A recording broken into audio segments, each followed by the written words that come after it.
Kepala Badan Gizi Nasional Sudaryono menegaskan dapur program makan bergizi gratis atau Satuan Pelayanan Pemenuhan Gizi atau SPPG dilarang menggunakan minyak kita, gas LPG 3 kg, dan beras SPHP dalam proses memasak.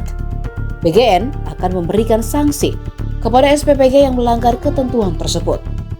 Masyarakat maupun media juga diminta melaporkan jika menemukan dapur MBG yang menggunakan bahan atau komoditas yang dilarang. Pelanggar akan dikenai surat teguran dan surat peringatan. Jika tetap tidak mematuhi aturan, operasional dapur akan ditutup. Sebelumnya, Sudaryono mengungkapkan BGN telah menjatuhkan sanksi suspend per badan terhadap 833 dapur MBG yang tersebar di berbagai daerah. Rinciannya, 90 dapur berada di wilayah Sumatera, 300 dapur di Jawa dan Madura, serta 424 dapur di wilayah lainnya. Menurut Sudaryono, sanksi suspend permanen kali ini berbeda dari sebelumnya.